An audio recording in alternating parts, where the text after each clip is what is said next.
There was a day that I became wealthy. I'll tell you the day, I know that day I was rich. I was broke, I was pissed, I was angry at everybody else but who? Myself. But really underneath it, I was mad at myself. I just couldn't beat myself up anymore, so I was pissed. And I had a friend that I loaned money to when I had barely enough, and I knew he needed it, and I gave him $1,200, and I'm here not able to eat. I'm down to like $25, $26, and I'm saying to him, calling him, and he's not returning my call, and I just need some money, and he's ignoring me. I didn't ignore him, so I'm pissed. I'm frustrated. In the midst of all this, I'm also pragmatic. I got 25 and change, call it $26.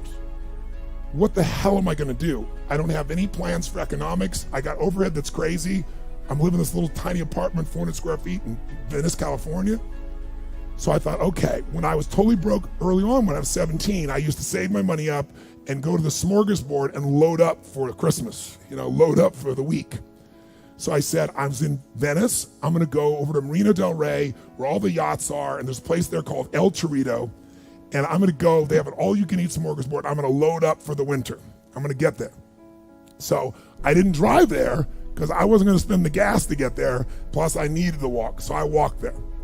And I go in, I'm not dressed really great, but it's Marina del Rey, it's okay. And I got a place right by the window, and I can see these yachts going by, and I'm dreaming of what life could be like, and I'm starting to let go of my anger, and I'm starting to focus on what I want instead of what I don't want. How many followers say I? And that shifted me just a bit. And now I'm eating, which shifted me a lot. And I got this giant plate stacked up. And I don't know what the amount was. It was like, whatever it was, $6.95, $7.95, right? So I'm gonna do this. I could probably do this 3 or 4 times, right? Somewhere in that range. As I'm finishing my meal, this little boy comes in, dressed in a little suit. And I honestly don't know how old he'd be, probably in the 3rd grade, so maybe 8 years old, 9 years old, something like that. And he was so adorable. And he opened the door for his mother. And his mother was an attractive lady. And he came over and he pulled out the seat for her, and she sat down. And she was a pretty lady, but as pretty as she was, I was totally obsessed by this boy.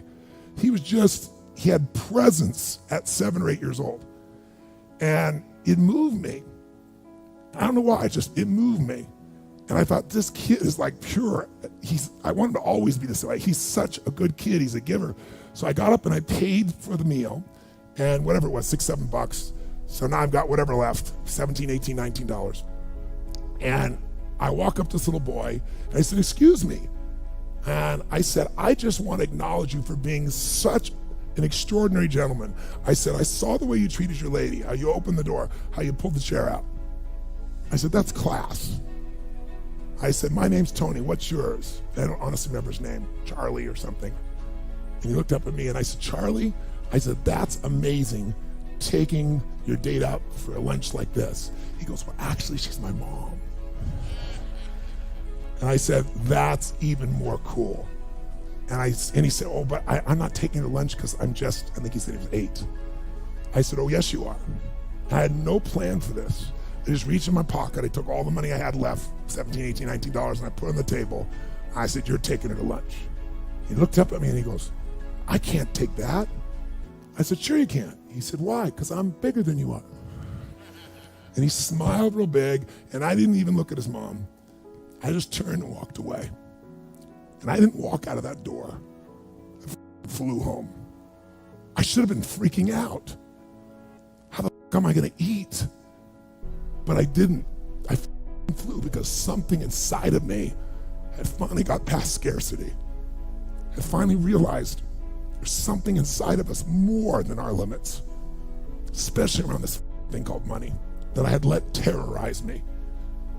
And I got home, and the mailman came that day, and I had no idea I was gonna have my next meal.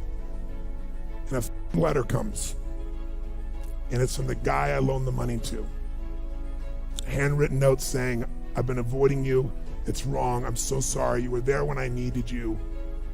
Here's what I owe you plus a little bit more. And the $1,200 was there, plus another $100 for the time that I had to take care of it. And for me, $1,300, that was enough to run my show for a month or 2.